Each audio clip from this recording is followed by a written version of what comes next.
젤렌스키 부부하고 백악관 2층에 중간에 숨고 있는,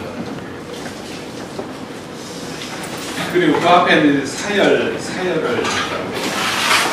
지난번 한미 정상회담 때 가서 기타 한 대 동전 한입 받아오더니 이번에는 또 뭘 가지고 저럴까 사실 굉장히 우려됩니다. 왜 갔을까? 왜? 지난번에는 한미일 삼각 군사동맹을 잘했다고 이제 상 받으러 갔었죠.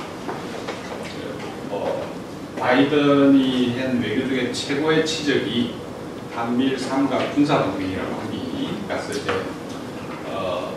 밥 먹고 기타 받아오고 동전 한 입도 받아오고, 근데 이번에는 과연 뭘까? 근데 문제가 좀 심각하다고 봅니다. 이른바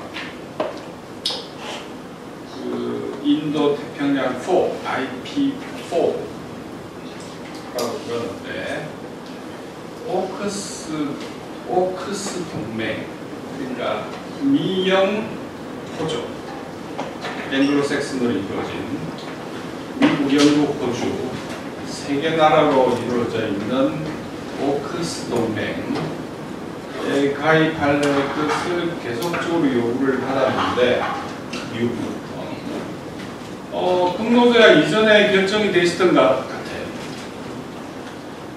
그래서 이 북노조약과 함께 북노 군사 기술 교류 협력을 놓고 우크라이나를 지원하니 많이 굴하죠, 쉽게 말하면. 왜 그러냐면 오크스 가입을 위한 국내용 밑밥이죠. 저 북노 봐라. 아니 우리는 오크스 앵글로색슨 군사동맹에 우리도 가입할 거다. 그런 다음에 바이든 정권의 구도는 그렇습니다. 유럽의 나토하고 아시아 나토라고 할 수 있는 오크스, 한국, 일본, 뉴질랜드, 그 다음에 캐나다 또 끌어들여서 아시아 나토를 만들어서 북대서양 조약기구 나토와 아시아 나토를 통합해서 글로벌 나토를 만드는 게 한국의 구도입니다. 그래서 그래 보면 이번에 윤석열 대통령이 가서 그 이전에는 한미일 삼각동맹을 잘했다고 이제 칭찬받으러 구체 포상휴가죠.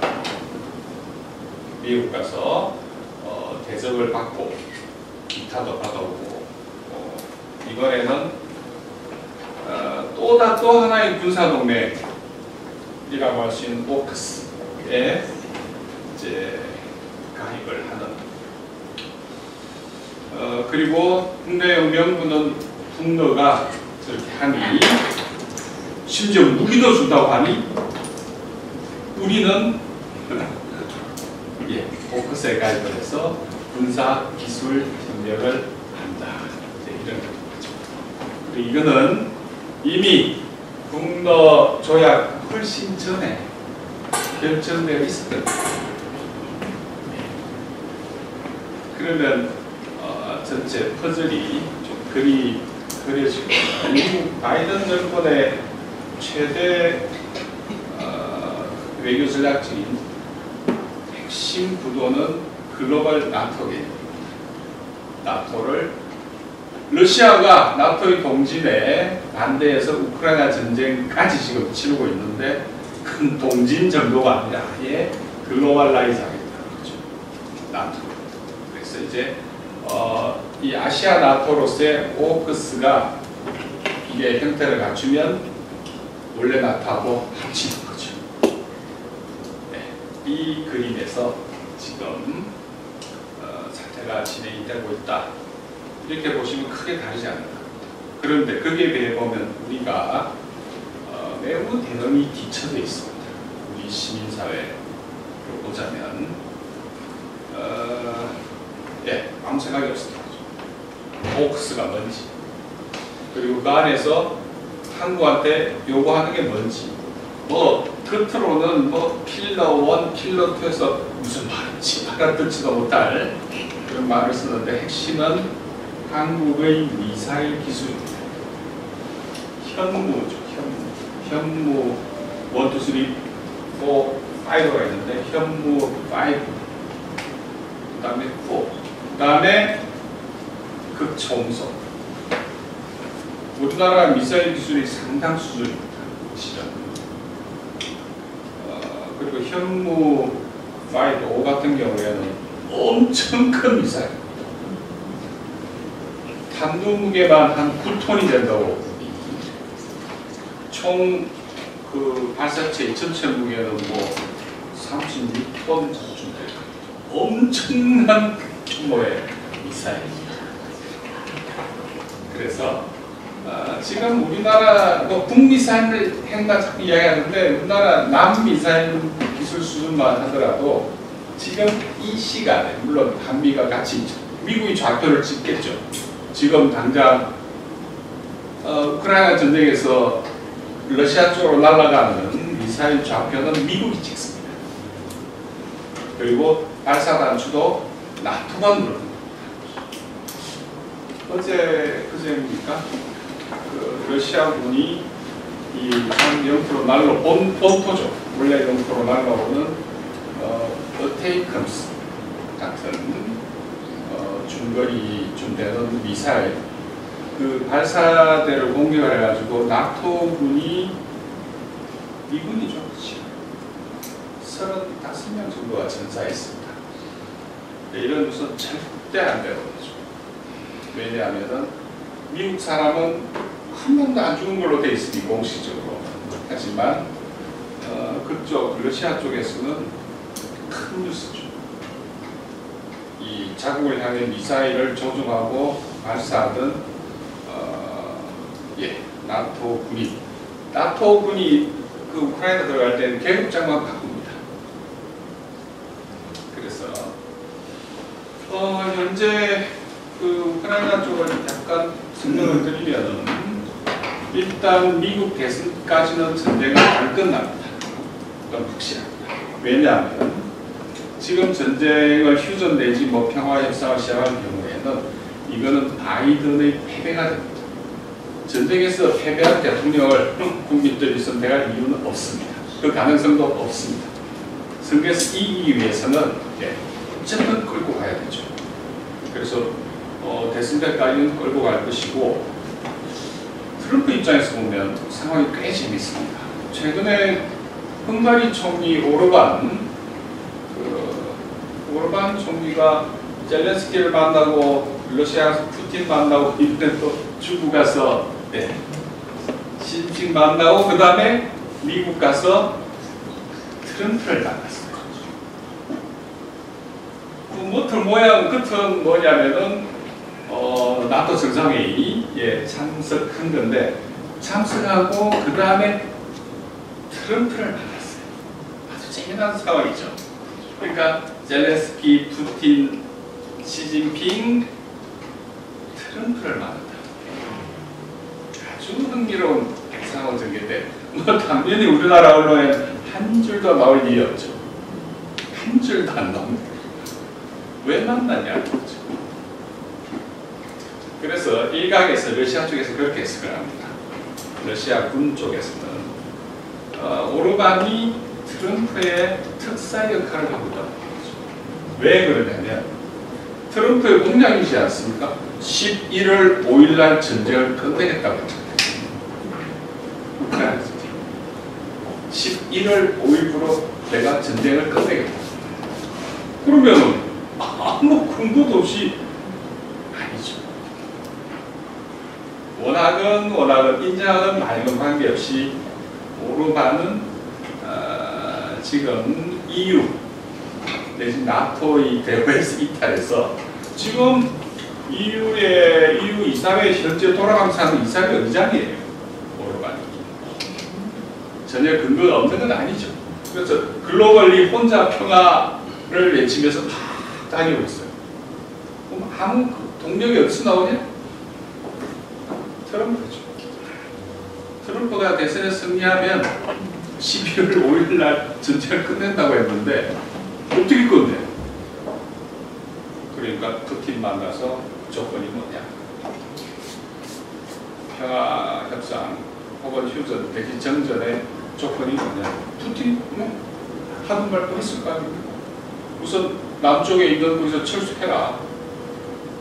우크라이나. 나토 저기 우크라이나 중립화해라. 하던 얘기죠. 그 조건 이야기했을 거고 또 시진핑한테도 이야기 들었을 거 아닙니까? 시진핑은 항상 겉으로 항상 평화만 이야기하잖아요. 평화 불기. 어디까지 버틸지 모르지만 어쨌든 그런 다음에 트럼프를 만난 거죠.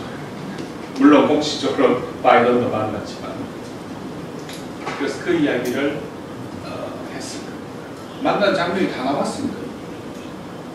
오르반이 아니 일국의 총리가 대통령 후보를 왜 만납니까? 미국 가서 그쪽 동네는 그런 식으로 이야기가 되고 있고 트럼프가 되면 현재 방금 말씀드린 것처럼 굉장히 우려되는 한국의 호크스카이 동시에 중장기적으로 한국이 나토에 가야 한다는 이야기거든요. 한국이. 그런데 트럼프 생각이 뭐냐면 아주 레디칼하게 다릅니다.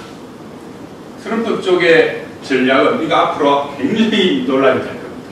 한국에서도. 트럼프 쪽은 나토는 휴면화시킵니다. 재워버리겠다는 거죠.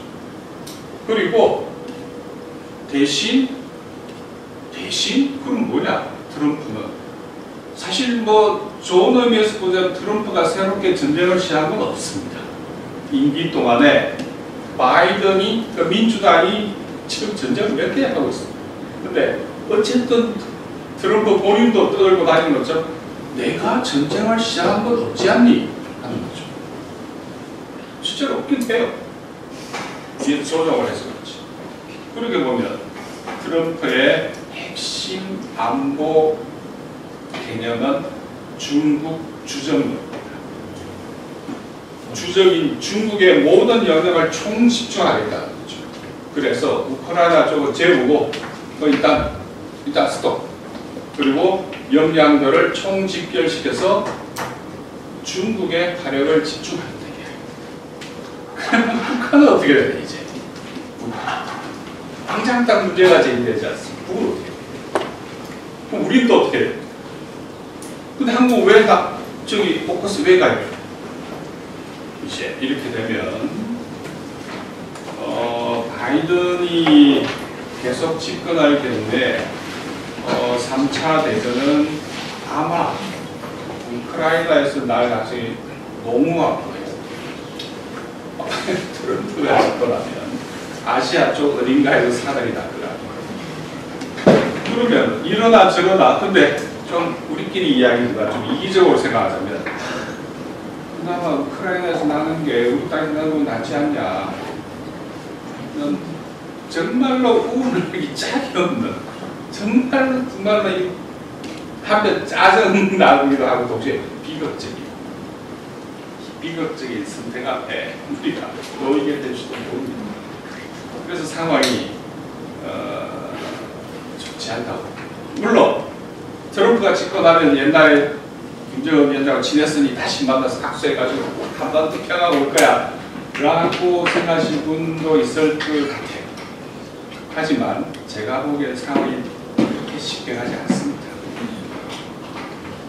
그래서 더더군다나 지금 한국의 대통령이 미국이 시키면 시킨 대로 하잖아요. 그 우리나라 안보실은 미국의 미국의 안보실 말고 저기 국무부에 그냥 그 밑에 실국장이잖아요. 우리나라 안보실이 아니라 미국의 안보실이지 않습니까? 시킨 대로 하잖아요. 그래서 훨씬 이전에 그 캠벨 부장관이죠. 지금 미 국무부 부장관이 중국 주정동자거든요. 어떻게 보면 그 사람이 부장관 되고 할 때 어느 정도 예상이 됐던 건데, 그러면서 캠벨 쪽에서 올 초에 나왔던 이야기 중에 하나가 뭐냐면 한반도 뭐 종전 선언이라든지 이런 조금 약간 나쁘지 않은 것 같긴 하지만 현재로 봐서는 모르겠습니다. 올 남아있는 기간 동안에 갑자기 또 미국 쪽에서 북에다가 평화 혹은 종전선언 하자고 가능성도 없지는 않습니다. 왜냐하면 선거에서 이겨야 됩니다. 그리고 뭐 트럼프 입장에서 본다면은 트럼프의 안보 전략의 핵심은 자기의 일은 스스로 하자. 딱 한 줄 이야기 때문에 자기의 일은 스스로 하자. 난 돈은 니들이 내라.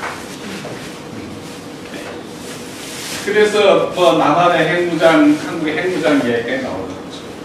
그런데 그건 전혀 다른 문제예요. 핵무장은 하게 글쎄, 만일 우리 남핵이 100% 중국을 겨냥해서 중국을 억제하는 데 쓸 거다라고 하면 뭐 모르죠. 그건 모르죠. 왜? 주적이 중국이에요. 그래서 만에 하나 이런 컨셉으로 간다면 트럼프가 집권하더라도 아마 유럽은 조금 조용해진 대신에 오히려 우리가 또 이렇게 된소리를 맞을지도 모르겠습니다. 그래서 상황은 절대 녹록지 않다. 더더군다나 오커스 가입이라고 하는 군사동맹이거든요. 그러니까 한미일 군사동맹 또 군사동맹이에요. 그래서 최후적으로는 나토에 한국을 끼워 넣어서 쪼을러 쓰겠다는 거죠. 마치 미국 쪽 개념은 그겁니다. 예를 들어 최악의 경우에 유럽에서 핵전쟁 나도 나면 우리가 죽는 거 아니잖아요. 그러니까 우크라이나 인도를 끝까지 to the last Ukrainian, 그러니까 마지막 한 명이 남을 때까지 러시아 놈들하고 싸우다가 죽으라는 거죠. 그래서 죽은 것 대신 우리가 돈 내줬잖아. 그 이야기. 왜? 미국인 죽은 거 없잖아. 그리고 대략 지금 전장에서 킬 레이쇼라고 그러는데 우크라이나 인명 사상 비율이 굉장히 가파르게 지금 증가하고 있거든. 지난 5월달만 하더라도 한 2만 명 가까이가 전사. 매일 아니죠. 2만 명 더 됩니다. 하루에 사상자가 에버리지로 2,000명 가까이 나옵니다.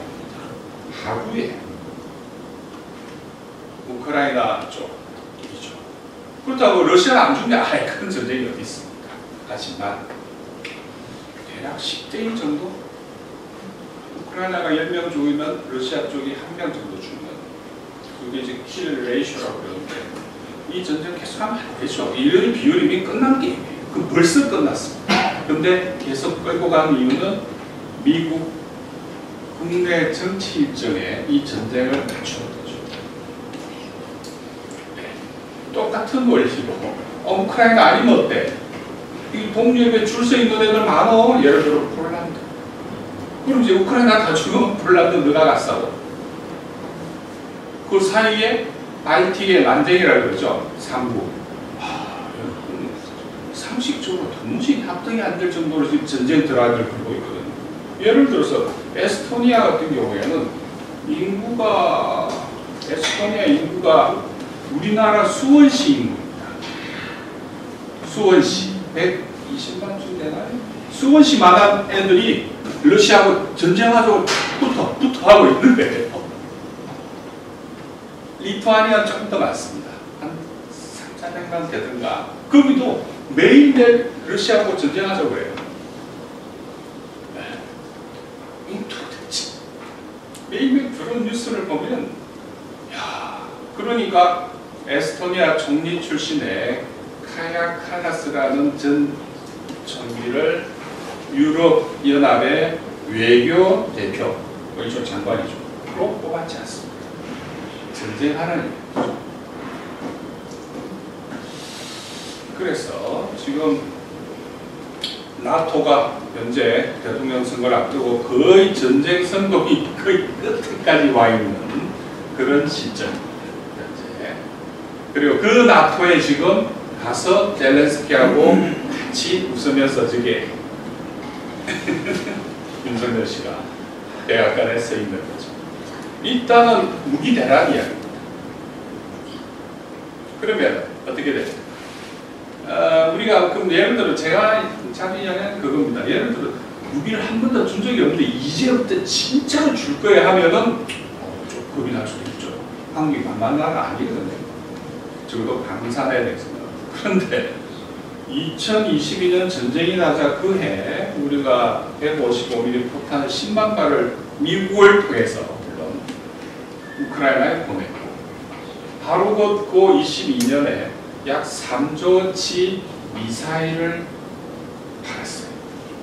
엄청난 양입니다. 엄청난 주 현무. 그래서 네. 그렇게 3조치 팔아먹고 작년 23년에는 155mm 33만 발을 또 우크라이나에 보냈어요. 이 33만 발 보낸 건 날짜와 매일매일 보낸 발수까지 몇 발 보낸 것까지 김명수에 다 나와 있습니다.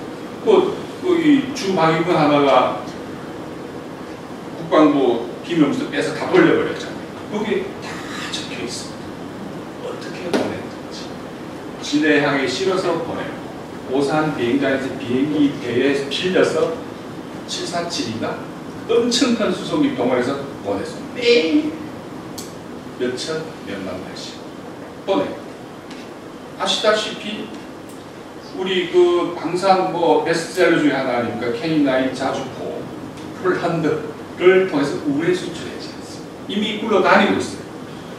그 다음에 가장 최근 아무도 몰랐던 일인데 이번에 화성 화재 사건 네 몰랐지 않습니까? 그리고 또 안타깝게도 네, 외국인 노동자죠. 우리 동포 다수가 희생되는 부상사가 발생했는데 그 공장에서 뭐 만들었을 거라고? 리튬 1차 전지 만들었어요. 1차 전지 한번 충전이 안 되는 거죠. 한번 쓰고 버리는 거예요. 그럼 1차 전지 어디다 쓰는 2차 전지? 국방부에서 뭐라고 할 때 합니까? 무전기용이라고 해요. 무전기 배터리를 한번 쓰고 버립니까? 말이 된다고 보세요? 아무도 문제 제기 안 하잖아요. 네. 아니 상식적으로 무전기를 한번 쓰고 배터리 빼서 버립니까? 있을 수 없는 이야기예요. 거짓말을 하는 거죠. 국방부. 그럼 국방부가 거기서 뭘 만들었냐? 거기서 그거 아리셀. 군용 드론에 들어가는 배터리를 만듭니다. 그럼 그 드론이 어디로 가니? 우크라이나에 갑니다. 네. 우크라이나에 가는 드론에 들어가 군용 드론에 들어가는 1차 전지 리튬 배터리죠. 그럼 드론이 왜 중요하지? 아까 말씀드린 것처럼 155mm 포탄이 없잖아요. 서방을 퉁퉁 털어도 없어요. 그리고 폭등해서 가격이 너무 비싸요. 한 발에. 대포알 한 발에 1,000만 원이 넘는다고 생각해 보십시오. 한 발에. 그러니 우리나라 방사 지금 대박이죠. 대박. 이만큼 제조업 기술을 가지고 있고 이만큼 평소에 맨날 전쟁 연습을 하다 보니 무기가 너무 많아. 병력도 너무 많습니다. 현재 특히 지상병력 이걸 누가 봐도 탐민하지 않겠어요. 이거 풀로 그냥 집어오면 되는데 40만 명이 넘잖아요. 지상병력 이거 누가 뭘까? 그러니까 우크라이나 쪽에서 고육지체로 고민해서 만든 게 그 FP FPV 드론이라고 그러죠. 저기 뭐 도볼 같은 거 쓰고 애들 장난하는 거 있잖아요. 막 하는 그거 싸요. 한 500달러인데. 네. 그걸로 대팔이 부족하니까 대체하는데 왜 재미를 봤습니다. 그런데 드론으로 따지면 지금 우크라이나 쪽에서 하는 이야기가 1대7로 봅니다. 러시아 드론 7, 자기들 그 1. 근데 그거라도 있으니까 지금 버티고 있는 거예요. 지금 무너지지만 계속 후퇴하고 있어요. 계속. 그러니까 거기에 들어가는 배터리를 화성에서 아리스텔 공장에서 만들어서 제가 보기에는 미국 쪽에 보낸 것 같아요. 왜? 미국 쪽에 있는 드론 회사에서 우리 협력사로 삼성전자 예? 그 다음에 아리셀을 지정을 하는 거예요. 그게 이번에 불이 난 거죠. 그래서 이번에 재고 중에 35,000개가 타버렸다는 거 아니에요. 리튬은 고도로 과학 교수님 계시면 고도로 이다적이잖아요. 아차하면 불나버리잖아요. 그러니까 전기자동차 위험하다는 거 아닙니까? 그래서 어쨌든 35,000개 배터리가 타버린 거예요. 그러니까 전 세계 시장에 드론 수급의 차질이 생겨요. 근데 엉뚱하게 우리나라 국방부 가서 하는 이야기가 야, 이 무전기용인데 거짓말인 거죠. 아무도 지적한 사람이 없었습니다. 유감스럽게. 그렇게 보면 정리하자면 자, 이제 전쟁이 나자마자 포탄 줬지, 미사일 팔아먹었지, 그 다음에 저기 우리 전차 보냈지, 그 다음에 분도 보냈다. 그런데 서결 씨가 나타나서 야, 우리 열받아서 이제부터 보낼 거야. 이제부터 보내요? 뭘 보내? 러시아 그걸 모를까요? 쇼를 그렇게 해가지고 대내용으로 아까 말씀드린 것처럼 포커스 가입을 위한 밑밥을 이끼를 떴지 국내에. 그리고 우리나라 언론은 다 받았습니다. 그대로 불러주고 야, 정말 큰일 났구나 이것 때문에. 분노, 조로 여러 가지 부를 수 있겠는데 참 이 명칭 때문에 저도 가끔 불편한데 어쩔 수 없이 공식으로 이제 부르지만 한국과 조선이라고 부르는 게 좀 맞다 봐요. 저도 한국과 조선. 그래서 이 조약은 중요한 건 이겁니다. 이게 접근을 북한 입장에서 내재적으로 볼 수도 있고, 그 다음에 러시아 쪽 입장에서 볼 수도 있고, 접근 방법이 어떻게 어프로치를 하는지에 따라서 이 전체 그림은 달라질 수가 있습니다. 아무튼 그러니까 북한 안에서 보는 시각하고 러시아가 보는, 특히 글로벌 시각에서 보는 것하고 아마 그 접점 어디에 이 조약이 갖고 있는 최종적 의미가 있지 않겠나 이렇게 생각이 됩니다. 내용을 좀 들어가자면 제가 여기 이 블라디보스토크 주변의 지도를 이렇게 갖고 온 이유가 여기가 참 재미나요. 아주 희한하죠. 여기 블라디보스토크 이쪽 삼각 트라이앵글 지역이 아주 희한하게 재미난 게 여기 무게 빨간불 안 되네. 안 됩니다. 보시면 요 왼쪽 지도를 보시면 핫산역이 있고 지금 두만강역이 있지 않습니까? 요 사이에서부터 요 다리 사이에서 밑에까지는 러시아하고 북한의 국경 아닙니까? 그러니까 중국의 영토 여기서 끝이 나요. 아주 희한하죠. 10km밖에 안 되는데, 그러니까 이쪽 지역에서 중국은 바다로 접근할 통로가 막혀 있는 거 아닙니까? 그러니까 중요해지는 거죠. 더 중요해지는 거죠. 보자, 여기서 몇 킬로 안 되나 10km밖에 안 되는데 중국은 바다로 나갈 길이 막혀 있잖아요. 여기서. 그러니까 중국 입장에서 보더라도 공동 개발의 필요성이 커지는 거고, 특히 북한하고 러시아 입장에서 본다면은 저도 국경이잖아요. 그 국경을 공동 개발하는 의미가 있는 거니까 아주 희한하고 재미난 청나라 때 그때는 뭐 의미가 있었겠어. 그냥 떼줘버린 거죠. 러시아한테, 러시아 남진한테. 그래서 아주 여기가 참 재미난 지역입니다. 그래서 보면 요 위에 블라디보스톡에서 이렇게 하산까지, 그 다음에 나진까지, 이거 다 아시는 것, 저기 삼각형이 있지 않습니까? 다 아시는 것처럼 여기가 바다가 어는 그 북방 한계점이 상계선이잖아요. 조미로운 겨울에 바다가 얼어요. 이른바 여기서부터 부동항이죠. 그러니까 이렇게 저렇게 매우 재미난 이거 한 가지 예죠. 제가 말씀드린 이유가 이번에 북러 간의 맺은 조약은 단순히 상호 방위 조약이 아닙니다. 그걸 강조하기 위해서 이제 이 지도를 갖고 온 셈인데, 군사 조약인 이 포괄적 그 전략 동반자 협정이 정신명칭. 너무 기니까 줄여서 CSP라고 부르는데, 이 CSP 조약은 최근에 이번에 이란의 대통령이 바뀌었지 않습니까? 대통령이 바뀌고 나서 바로 신임 대통령이 푸틴하고 전화를 하면서 10월 달에 브릭스 정상회의가 있으니 그때 이란하고 러시아가 포괄적 전략 동반자 협정을 체결하자. 그렇게 제안합니다. 그리고 여기 북을 방문한 다음에 푸틴이 베트남에 가지 않습니까? 베트남에 할 일 없이 갔겠습니까? 거기 가서 또 포괄적 전략 동반자 공동선언을 합니다. 그러자 그 같은 시기에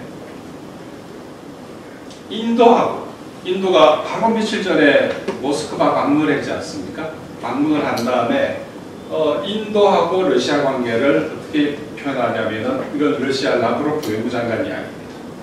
인도하고 러시아는 스페셜, 특별한, 그 다음에 프리빌리지, 특별하고 특권적인 포괄적 전략 동반자 관계다. 이렇게 이야기해요. 네. 그러니까 여기 이 조약이 이번에 이 협정이 단순히 두 나라가 땡거머리 가서 맺은 게 아니고 큰 그림을 봐야 됩니다. 왜 이러는지.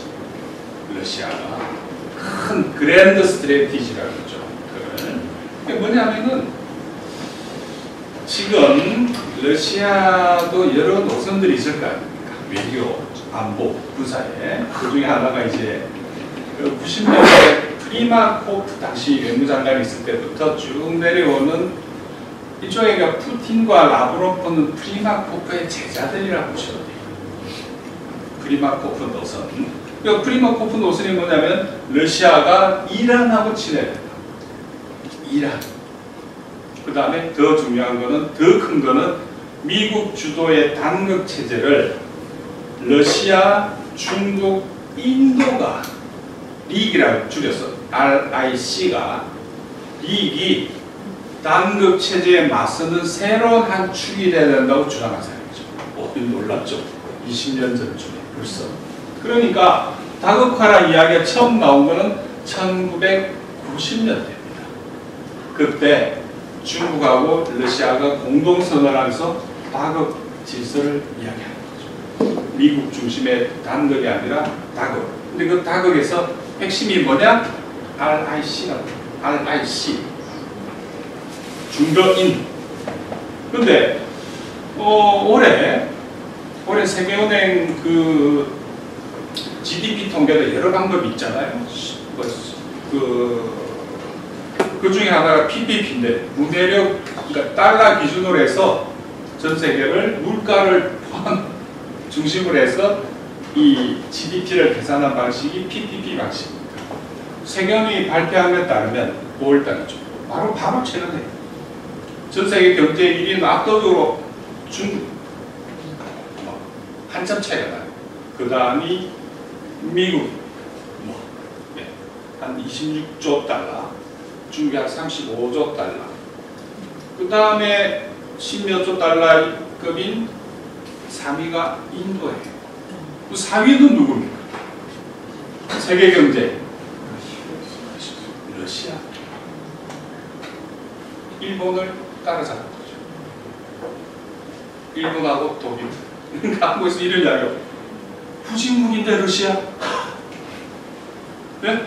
저 못 사는 나라가 세계 경제 4위라고?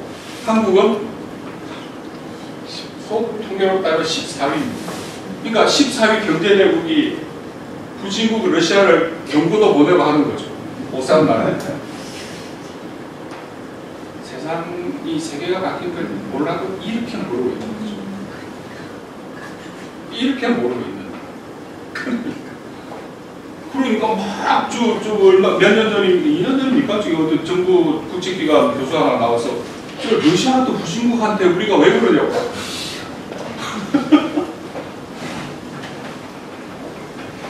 십몇 년 전인가 어디 저기 정권 바뀌고 노르웨이 대사를 자기 캠프에서 추천하니까 여교수인데 나한테 그렇게 춥고 어두운 나라한테 왜 가라 그러냐고.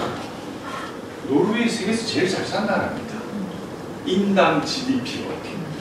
그런데 춥고 어두운 나라한테 왜 나 대사시키냐고. 또 좋은 자리 달라고. 이게 우리나라인데 이 정도 수준인 거죠.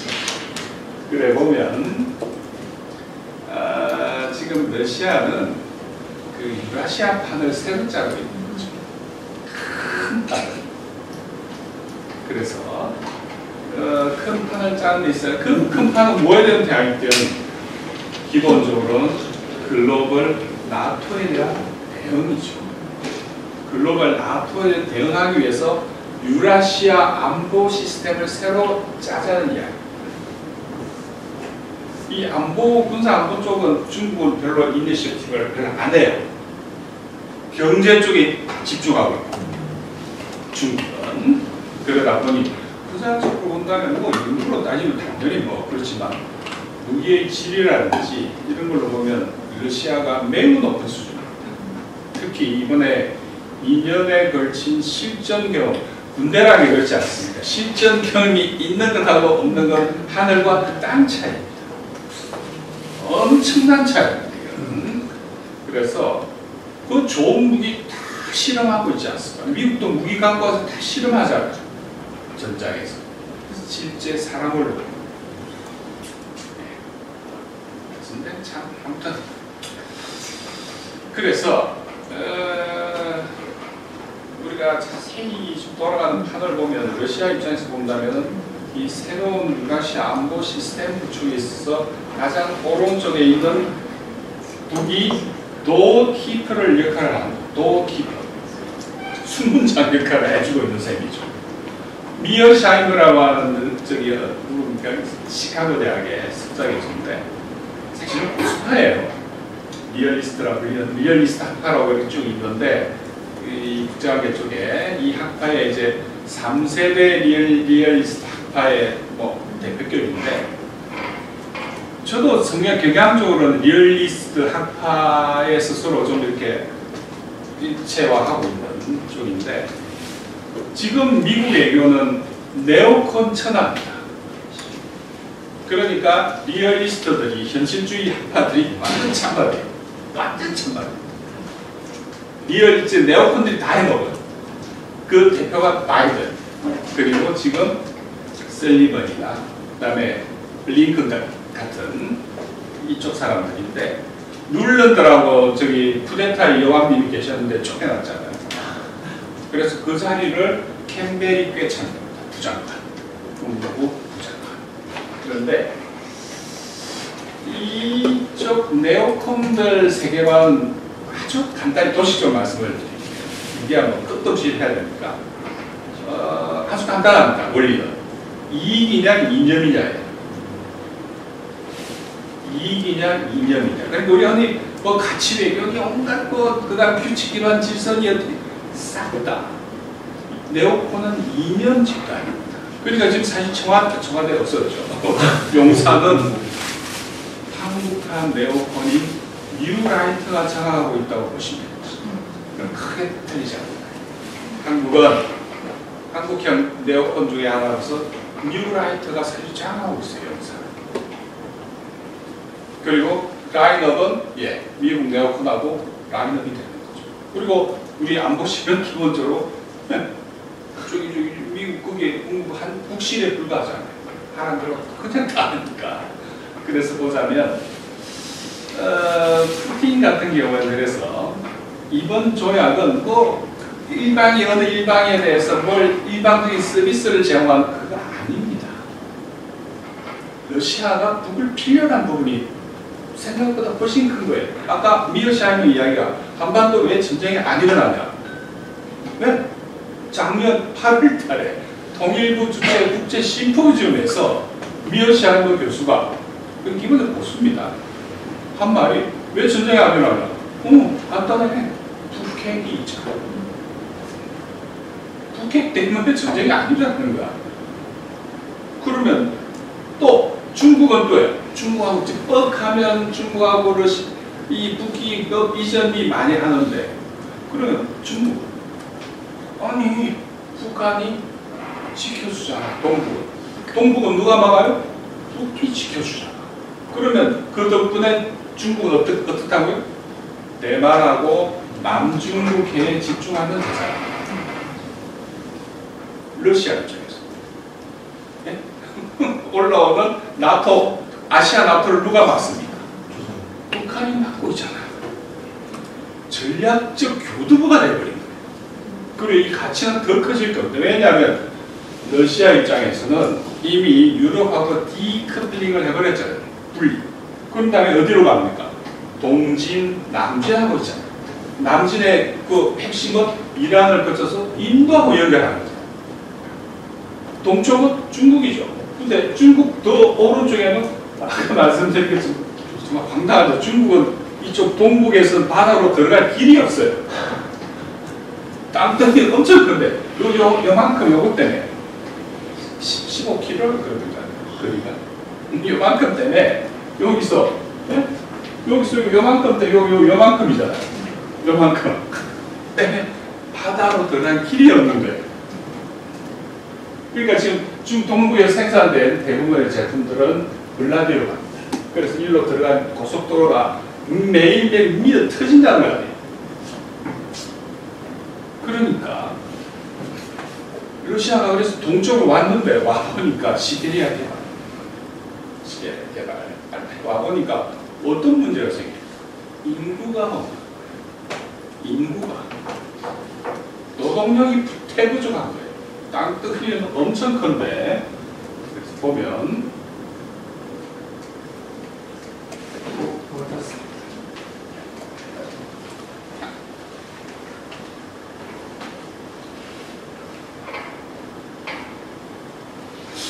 그래서 조금 협정문 내용을 핵심 몇 가지 좀 말씀을 드리고 근데 제일 중요한 건 이 CSP 조약은 단순히 방위 조약이 아니라는 점 그걸 좀 강조를 하고 싶어요. 23개 조항이 있는데 그 중에 방위 조항이 조항이 들어가 있는 포괄적 전략 동반자 협정이라는 거죠. 그래서 군사협정인 동시에 경제협정 이게 굉장히 중요합니다. 동시에 경제협정이라고 하죠. 그래서 이 23개 조항 중에 앞에 8개가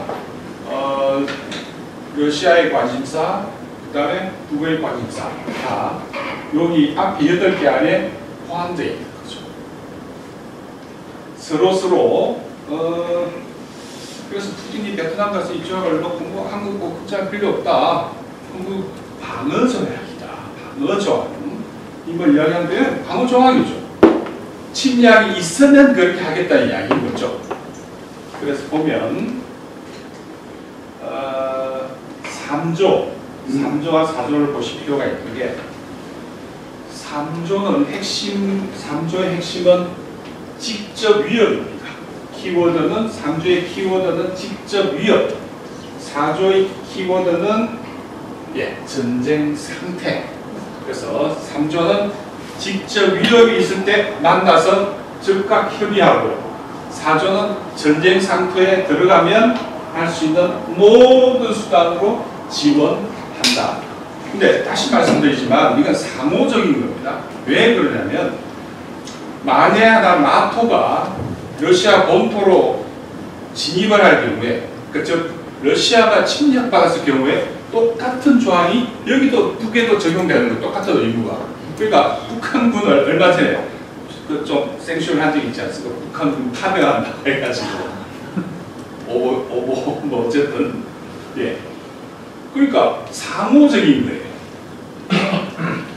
러시아도 이 조항에 따라서 북에게 야 우리 좀 급한데 병력 좀 보내줘. 네, 똑같은 의무가 발생하는 거죠.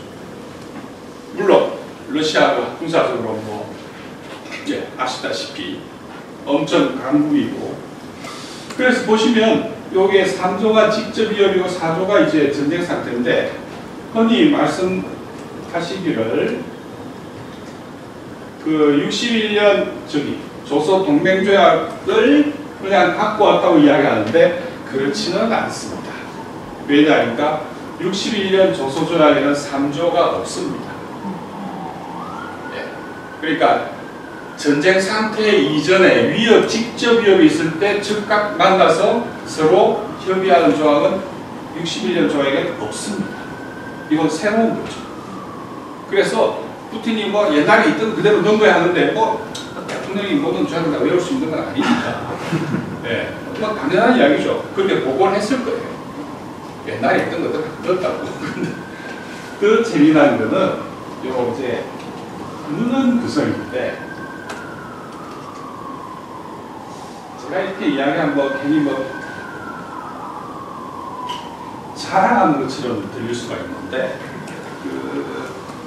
우리나라 언어 말의 구조가 서양 언어의 조동사를 쓰지 않는 구조 아닙니까? 조동사. 그래서 우리 옛날에 영어 시간에 보면 조동사 8개인가 9개인가 뭐 외우고 용법이 뭐고 맨날 시험 치고 그래 기억했을 텐데 이게 중요합니다. 협정문에는 조동사가 핵심입니다. 협정문뿐만 아니라 저쪽 법 세계에서는 조동사를 뭘 쓰는지 예를 들어 그 뭐 생각나신 조동사 말씀해 보십시오. shall, should, could, can, do, may, might, 또 would, must, 예. 그 중에 어느 게 제일 강합니까? 머스트가 그렇게 해야 돼. ought to, 뭐 예를 들어 ought to, 해야 돼.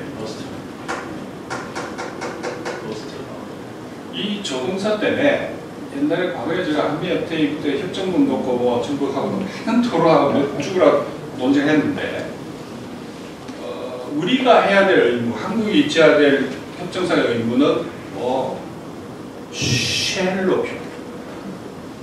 should도 아닙니다. shall. 근데 미국이 해야 될 의무를 지는 거는 could, 뭐 may, would, do 로 표현. shall 이외의 모든 조동사하고 shall 하나는 하늘과 땅이라고 보시면 돼요. 협정상에 shall을 쓰는 것은 무조건 해야 됩니다. 강행 규범이라고 하죠. 주스 코전스라고 이렇게 라틴어로 표현하는데 그런데 이 조소 동맹도 그렇고 이번에 체결한 것도 shall로 표기되어 있습니다. 영어로 번역하면. 근데 이게 무슨 의미를 알기 위해서는 다른 조약에 예를 들어서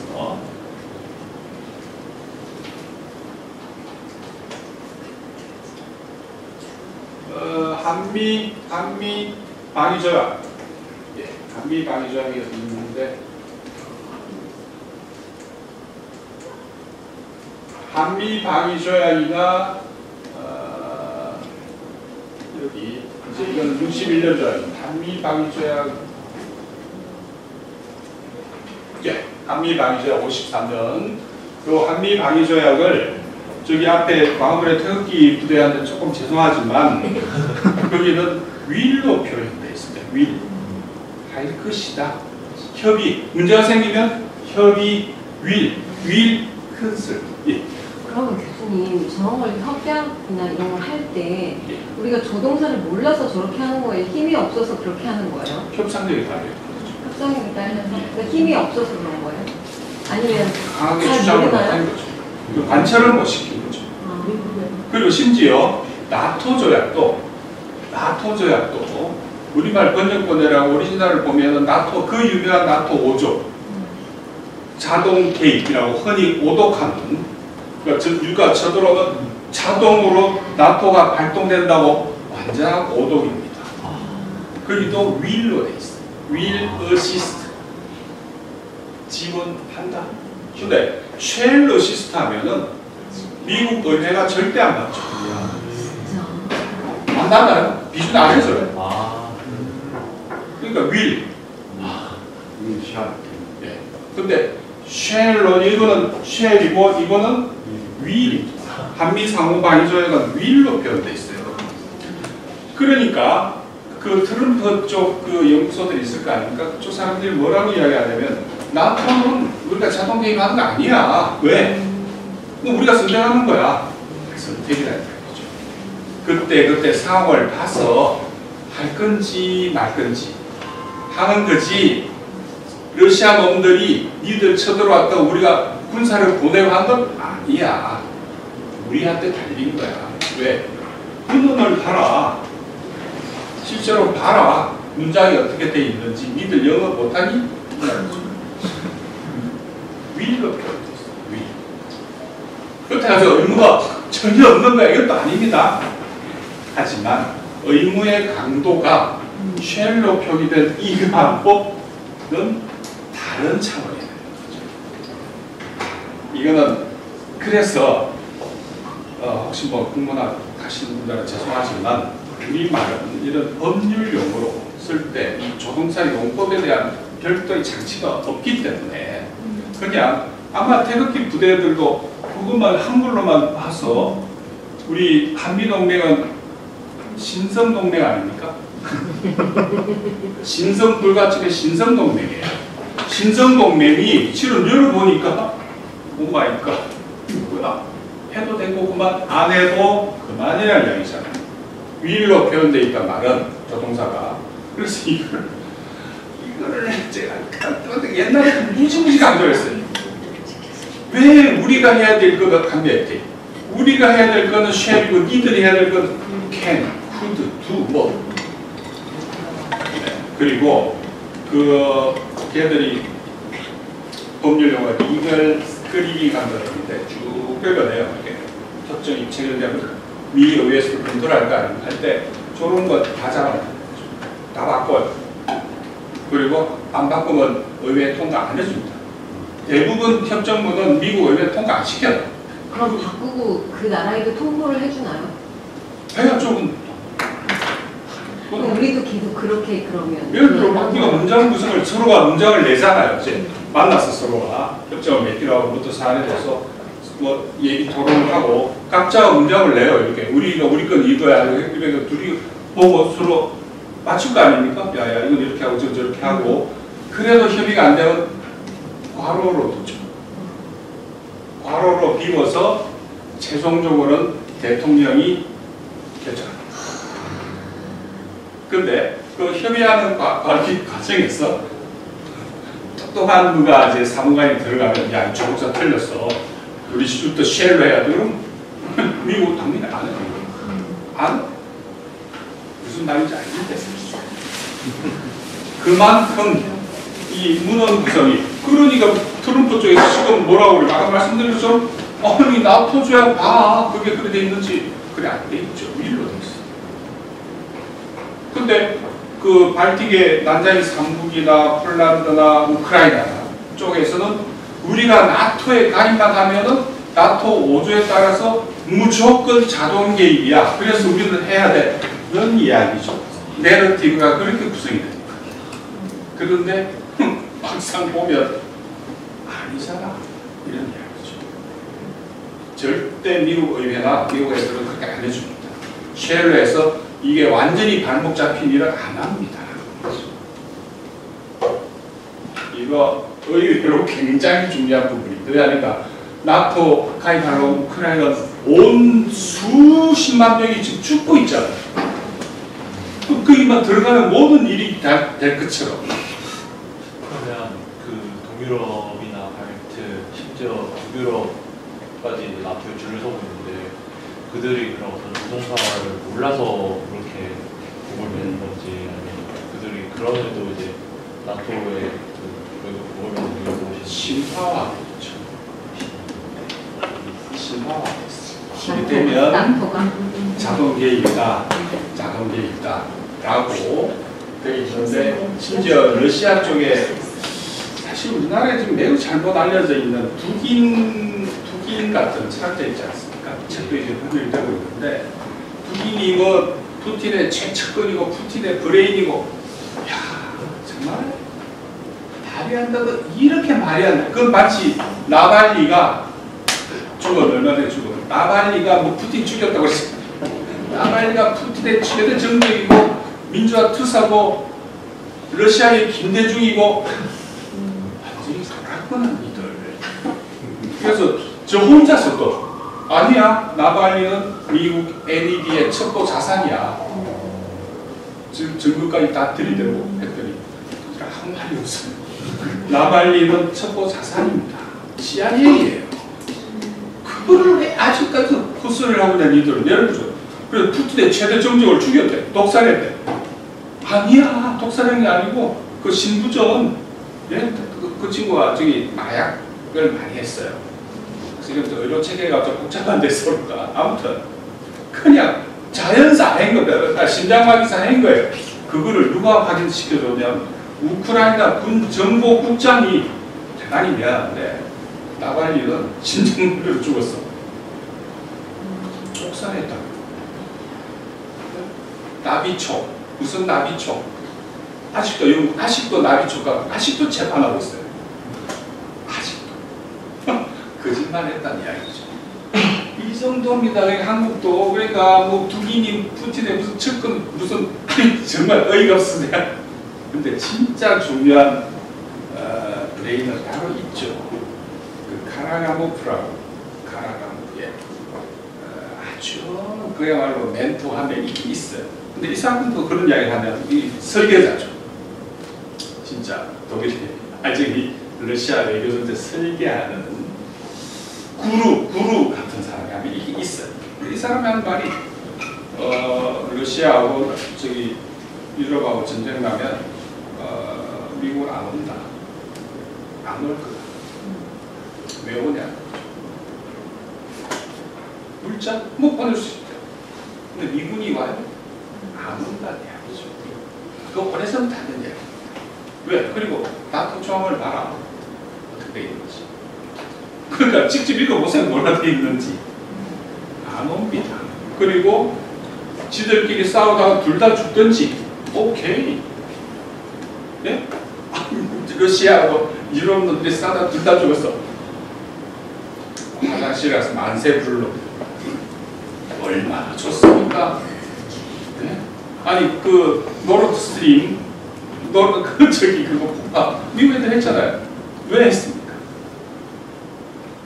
러시아의 자원과 독일의 자본이 결합하는 것은 미국의 행운의 위협적이에요. 처벌이죠. 그런데도 독일은 아무 말도 못하잖아요. 아무 말도 못하죠. 그리고 나서 지금 독일 경제 무너지는 거 보세요. 묻지 못해요. 왜? 당연히 에너지 가격, 제조업은 에너지인데 우리나라도 마찬가지 아닙니까? 에너지 가격이 3배 올랐어요. 무슨 수로 버팁니까? 무너지는 거죠. 그럼 무너지는 게 그 자본이 어디로 갑니까? 미국으로 가는 거죠. 네. 그걸 제가 동맹 궁핍파라고 불렀습니다. 미국의 전략은 동맹 궁핍파. 무슨 동맹? 따라놓는 거죠. 빨대 꽂았어요. 피 다 빠질 때까지. 그리고 우리는 그렇게 하고 경제력이 있을 때는 그렇고 없는 나라 우크라이나 같은 데는 몸으로 공세하라는 거죠. 다 죽어도 괜찮아요. 아무 관계 없어요. 그 다음 폴란드도 있습니까? 그 사이에 아까 말씀드린 발틱의 3국들은 이미 준비되어 있잖아요. 나토 5조를 위해서 죽을 각오가 되어 있잖아요.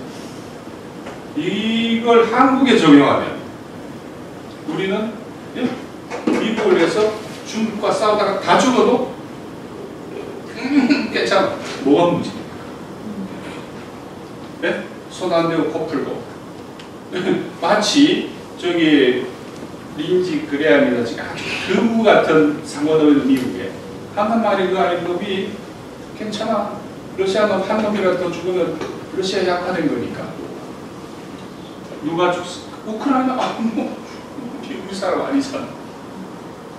우리 돈 대주고 있잖아. 돈 대주면 된 거지 뭘 더 이상 바래. 아니 대놓고 이야기하지 않습니까? 그리고 왜 이러냐? 왜 우크라이나에서 왜 끌어가냐? 보리스 존슨이 딱 한마디로 정리를 했지 않습니까? 아 정말 기발하다. 딱 한마디. 원문 그대로 웨스턴 헤지모니. 우크라이나가 지면 웨스턴 헤지모니가 무너집니다. 서방의 그거. 이스라엘 똑같습니다. 이스라엘이 패배해서는 안 되는 이유 간단해. 서방의 패권이 무너지다. 웨스턴 헤지모니. 원어 그대로입니다. 이 표 그대로 썼어요. 바로 2달 전에 영국을 논하고 인터뷰를 했어요. 왜 우크라이나 전쟁을 우크라이나 지금도 왜 안 돼? 간단해. 서방의 패권이 무너집니다. 똑같은 원리로 똑같은 원리 한반도에 와서 남한이 다 죽어도 관계없어. 그렇지만 남한 이겨야 돼. 왜? 안 그러면 서방의 패권이 무너진다.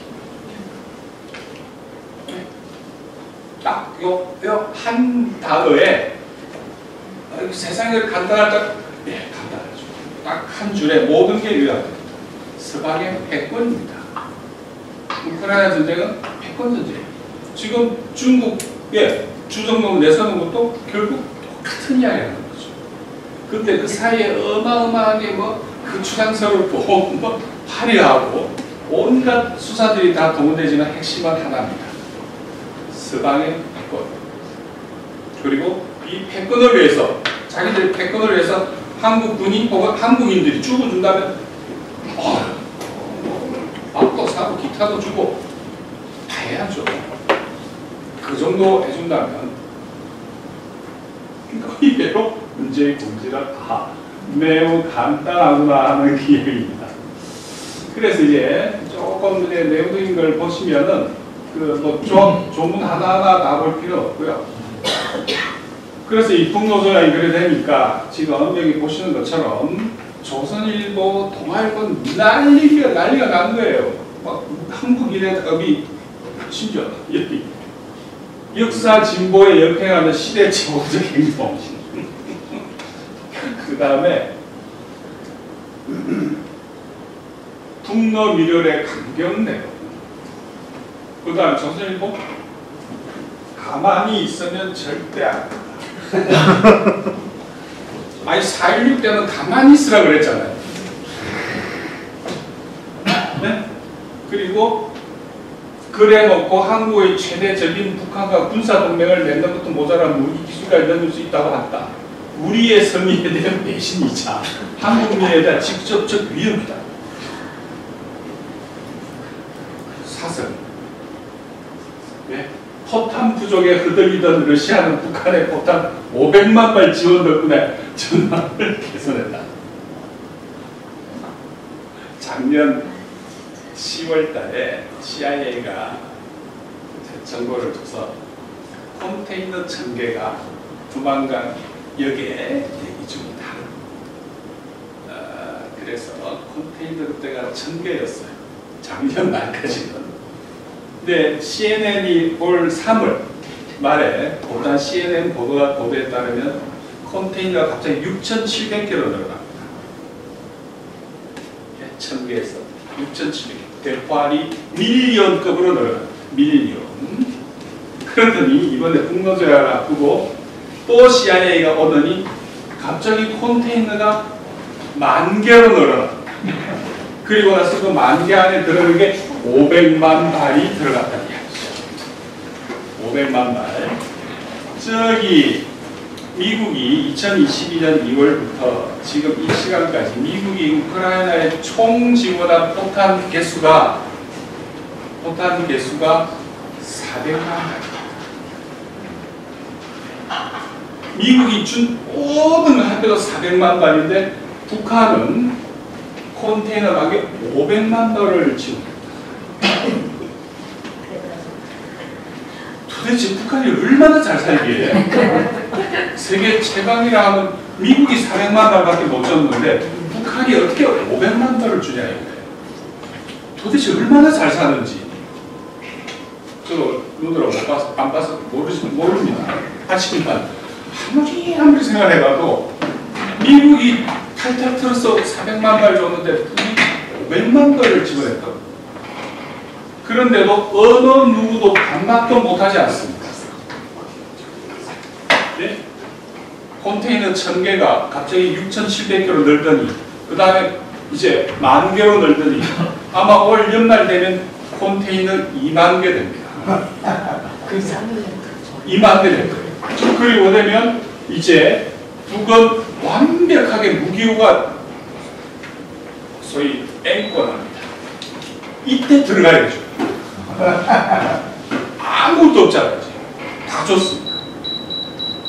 그래서 이런 식의 우민화도 급도 안 되는 아주 C급 프로파간다에도 우리 사회 누가 되거나 그냥 작년에는 10,000개 콘텐츠 1000개 할 때 하더니 올 봄엔 6,700개 그 다음에 10,000개로 하고 또 연말에 20,000개 될 때 또 하고 있어요. 네? 똑같은 거예요. 그러니까 부르는 게 값이에요. 그냥 부쩍은 넣으면 그냥 그게 팩트인 것처럼 여기 그 다음에 경북 부산에 가서 경남고등학교 경구학교 김정삼 나온 데가 경구합니다. 여기 동아일보도 장난 아닙니다. 그 전문가 대단이라고 쭉 하도 어이가 없어가지고 이쪽 보시면은 뭐 푸틴은 야만이고 정치 생명을 단축하는 기까지 가져올 거고 하여튼 한중 2+2가 이제 조그만 시그널이기 때문에 이 안보 협의를 잘 키워나가서 중국을 하여금 북한을 못 움직이게 이게 통제를 하자 아주 käkä먹은 이야기를 또 하고 있어요. 그러면서 반중 군사동맹에 가입하도록 하지 않습니까?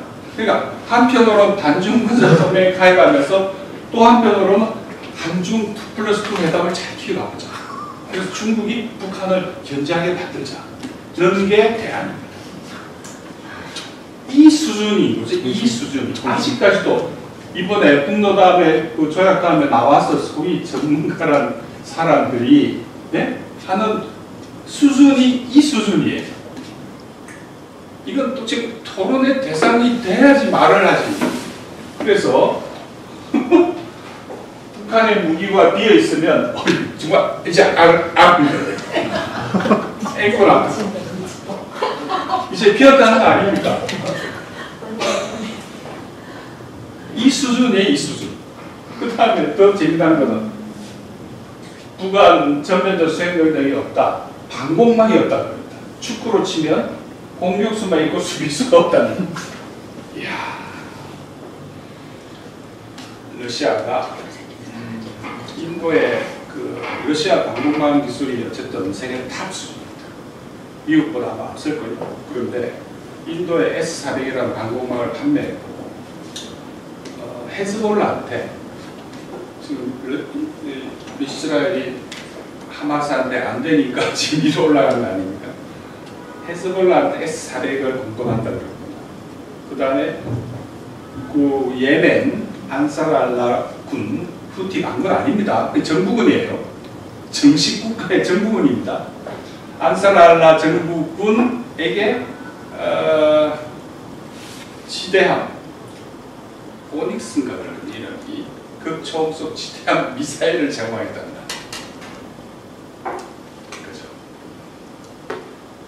나토가 이들이 우리 영토를 공격을 했으니 우리는 미러링 원칙에 따라서 인도는 옛날부터 그 군사교류를 해왔으니까 헤즈볼라한테 방공망 S-400을 제공하고 이란한테는 스호이 35, F-35급이니까 을 제공할 판매할 거고 북한한테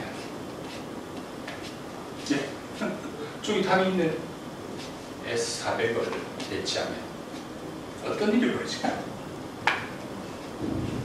S-400 지금 러시아에는 막 S-500까지 이제 배치가 시작되고 있습니다. 그러니까 400이 어쨌든 지금 하이엔드급인데 러시아 전쟁이 나고 처음에 러시아 전투기들이 우크라이나에 진입을 못한 이유가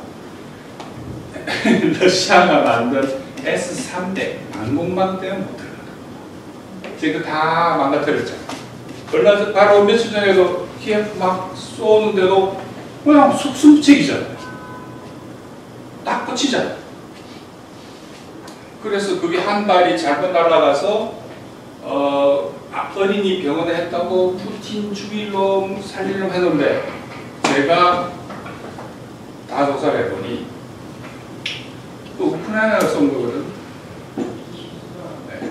우크라이나에 그 지대공 미사일이 잘못 날아가서 애들 병을 때렸는데 푸틴이 했다. 우리나라 언론인데 한 수십 개를 검색을 해봤는데 똑같아요. 그래서 제가 글을 칼럼을 썼는데 못 나올 겁니다. 푸틴이 아니고 니들이 했다. 왜? 그래서 진짜 제가 그걸 입증하기 위해서 피타고라스의 정리까지 동원했다는 거 아니에요. 한번 읽어보세요. 그 칼럼니스트에 오늘 내일 나갈 겁니다. 피타고라스의 정리가 맞다면 이거는 우크라이나가 쏜다. 그래서 삼각형까지 해가지고 밑변이 뭐 계산까지 제가 다 했어요. 절대 이거는 그래 될 수가 없다. 근데 한국 언론 뭐라고 그럽니까? 100% 러시아가 쐈다. 네. 그래서 속수무책 아무 대응도 못하잖아요. 우크라이나 요격 미국이 준 요격 미사일이 엉뚱한 데가 빠진 거예요. 네. 아마 전국에서 저 혼자 이렇게 이야기할 거예요. 혼자. 그래도 뭐 관계 없어요, 저는. 근데 이 정도로 수준이 안 되는 거죠. 근데 어쨌든 이 대담에 들을 만한 소리는 진짜 북에 방공망이 없어? 그러면 푸틴이 방공망 주면 되겠네. 우리는 오크스 가일에서 걔들하고 군사 기술 교류한다고 그랬지 않습니까? 현무 5나 4 같은 좋은 무기예요. 진짜로 좋은 무기. 미사일 엄청 큽니다. 이 건물만 할 거예요. 미사일 한 개가 36톤짜리니까 36톤 어마어마하게 큰 컨테이너 한 6대 7대 합친 것만큼 미사일 한 개가 그거 오크스 해가지고 그걸 뭐 군사 기술 교류를 한다니 그러면 그거 한다니 푸틴은 그런 S-400 주면 되겠네. 그 다음에 스호이 35 주면 되겠네. 네. 보통 문제가 아닌 거죠. 이게 무슨 말이냐면요. 이게 방공망이 그냥 가만히 날아온 걸 쏘는 것도 있지만 저기 원산쯤에서 제주도에 위에 떠다니는 비행기를 격추시킨다 이야기입니다. 뭐 스텔스가 왜 필요합니까? 현대전쟁 아무 필요 없는 짓을 하거든요. 그것도 1000억씩 주잖아요. F-35한테 1000억이잖아요. 근데 러시아한테 제가 좋은 게 싸고 좋다는 거예요. 우리나라 자주포가 베스트셀러가 되는 게 싸고 뭐 그 정도면 가성비 뭐 오케이 해서 팔리는 거거든. 똑같은 원리예요. 러시아보다 첨단이잖아요. 그러니까 위협적이죠. 진짜로 위협적입니다. 왜냐하면 저게 깔려 있으면은 F-35가 못 들어오고 네. 위협적이죠. 그러니까 헤즈볼라한테 네. 이스라엘 전투기가 똑같이 우리하고 F-35잖아요. 그것도 완제품도 아니라고 이야기하는 미 의회에서도 가장 품위를 이야기하는 걸 못 사서 난리 아닙니까? 천억까지 줘가면서. 근데 어쨌든 헤즈볼라가 S-400을 갖추고 있으면 진짜 F-35다 이거 힘들어집니다. 함부로 못해요. 그래서 이제 서아시아에서 일단 어떤 새로운 힘의 균형이 만들어진 게 지금 현재 이 다국화 국면의 제일 중요한 메시지입니다. 이번에 이 회담도 북로조약도 동아시아에서 서아시아에 맞먹는 새로운 힘의 균형이 만들어진 거죠. 혹은 뉴 이케이션이라도 부르는데 새로운 방정식, 힘의 방정식이 만들어진 거죠. 그걸 저는 딱 한마디로 빗장이라고 표현하고 싶어요. 빗장. 네. 동아시아에서 힘의 빗장 상태가 왔다고 하는 거죠. 그 빗장이 뭡니까? 아시겠지만 궁하고 궁이 마주봐서 아무것도 못한 사람이 되거든요. 이번 군사안보적에 의해서 이번 조약의 가장 핵심을 한마디로 요약하라면 좀 그걸 요약하고 싶고, 근데 문제는 미국이 이걸 인정 못하겠다는 거죠. 그러니까 뭐라고 그래요? 유행어로 더블 다운하는 거죠. 받고 더블. 네. 그 이야기. 그래서 글로벌 나토의 한국을 끌어들이고, 그게 글로벌 나토의 단충 전선의 쫄로 최전선에 공모하라는 이야기죠. 그리고 그걸 위해서 저기 가 있는 그 중간 단계가 오크스 가입입니다. 그건 이미 가입은 사실상 결정이 되었다고 해야죠. 우리나라 야당이 다수인데 어쨌든 여기에 대해서 아직까지 아무 말도 안 나오는 거 보면 정말 희한합니다.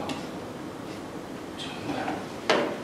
근데 최근에 한미일 동맹에 우리하고 일본이 동맹이라 가지고 막 떠들거리잖아요. 거기까지죠. 오크스로 가서 우리나라하고 영국이 동맹이야 됐을 이제 왜냐하면 영국이 같이 들어와 있습니다. 우리 이제 20세기 초에 영일 동맹 다음에 전쟁이 났잖아요. 네. 러일 전쟁이 터지지 않습니까? 일본하고 영국이 뒤로 동맹 맺고, 네. 우리도 이제 영국과 동맹 되는 거죠. 네. 동맹 되는 거예요.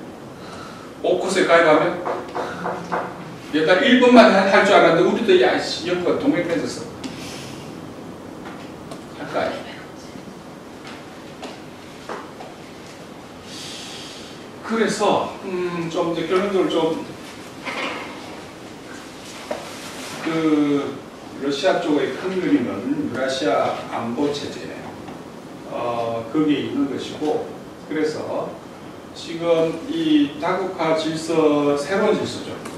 신국제 질서, 신세계 질서에 있어가지고 다국화를 중심으로 돌아가는 요 질서 구축을 위해서 이제 이 새롭게 유라시아판을 지금 재정립하고 있는 그 국면의 하나의 주요한 경과점으로 북러 혹은 조로 조약이 자리 잡고 있다. 이렇게 말씀을 드릴 수 있을 것 같습니다. 러시아가 이렇게 하는 거는요, 기본적으로 나토의 구도가 러시아를 이렇게 쪼개먹겠다는 8동단 아닙니까? 하나, 둘, 셋, 넷, 다섯, 8동단을 쪼개먹겠다는 게 걔들이 말한 디스멤버링, 러시아를 약화시킨다는 의미는 우크라이나에서 이제 개선 이유가 그거 아닙니까? 러시아의 전략적 약화인데 그 전략적 약화의 실제 내용은 이렇게 8동단을 쪼개서 나눠서 먹겠다는 얘기죠. 이 유엔 표시 이거 엉터리입니다. 밑에 그림. 그러니까 이렇게 러시아 쪽이 이렇게 이해를 하고 있다는 이야기. 전략적 약화. 어떻게 전략적 약화 시키려고 했습니까? 간단해요. over extending. 과잉 팽창시켜서 and unbalancing. 균형을 무너뜨리는 거죠. 네, 직접 육박절 하자는 의미가 아니라 아주 고급스러운 전략이죠. 그거는 냉전 때 이렇게 해서 한번 재미를 봤잖아요. 승리했잖아요. 자기가 판단에. 똑같은 걸 적용하는 거예요. overextending and unbalancing. 딱 요 한마디로 요약합니다. 그래서 요 러시아를 요 전선에 끌어내서 러시아의 약점이 경제니까 경제 제재를 가하고 그래서 경제를 흔들어서 무너뜨린다. 요 전략. 한번 재미를 봤기 때문에 또 하려고 했는데 제재가 말을 안 하는 거죠. 지금 18,000개 이상의 제재가 걸려 있는데 러시아한테 북은 한 2,000 몇백 개입니다. 그런데 제재는 러시아한테 축복이었어요. 정말 이런 축복이 없었던 거예요. 러시아 경제는 더 발전하고 왜?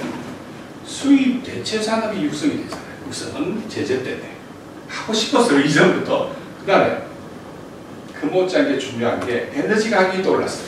제재 때문에. 이런 축복이 어디 있습니까? 또 더 좋은 것 중에 하나가 뭐냐면 러시아의 올리가르키들이 보갈 데가 없으니까 그 돈을 러시아에 투자를 하기 시작해요. 좋아도 이렇게 좋은 일이 없죠. 그러니까 경제는 나날이 더 좋아지고 어이없는 일이 벌어지는 거죠. 그러니까 일본을 따라서 사상 초유의 일이 벌어집니다. 그래서 현재 러시아 쪽 이건 이제 글로벌 나토에 지금 이렇게 하고 있습니다. 이미 뭐 스페인, 프랑스, 독일 공군들이 이렇게 막 아시아를 누리고 다녀요. 캐나다가 중국 해양 앞에 와서 맨날 끌어버리고 다니지 않습니까? 그러니까 중국은 어떻게 하는지 아세요? 최첨단 첩보선을 항해의 자유수호라는 이름으로 미국이 지나간 다리에 따라다녀요. 그럼 뭐 하는지 다 듣고 다녀요. 뭐 니들이 이야기하는 항해의 자유잖아. 우리도 항해의 자유가 있어요. 그 함대가 오면 뒤에 쫄쫄쫄쫄 따라가요. 그러니까 돌아버린 지경이 되는 거예요. 때마다 따라가는 거기에 최첨단 첩보선이죠.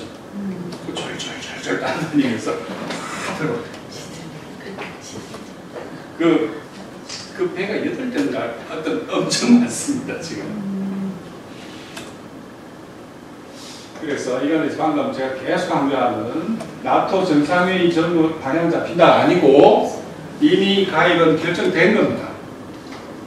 근데 이제 이번에 러시아하고 북 그 조약을 핑계 삼는 거죠. 저 인도 이야기인데 인도하고 우리가 앞으로 동해가 서해는 이미 전쟁판이고 동해가 인도가 이제 새로운 그 항로를 개척하고 있는 것이 저 오른쪽에 있는 저 블라디보스톡에 들어가는 저 항로입니다. 저게 이쪽으로 가는 것보다 훨씬 가깝지 않아요. 그래서 러시아의 북극 항로와 연결한다는 이야기. 그래서 블라디보스톡 갈수록 중요해지는데 전략적으로 그 말은 동시에 동해 가다가 또 한 번 전쟁터가 될 수 있겠구나. 위험이 고조되는 거죠. 러시아 극동함대가 내려오고 맨날 다니지 않습니까? 잠수함 해가지고 이렇게. 일단 인도까지, 그 다음에 중국과 러시아는 동해에서 합동 군사훈련도 하잖아요. 앞으로는 인도도 같이 할 수도 있습니다. 이런 겁니다, 지금. 상황이.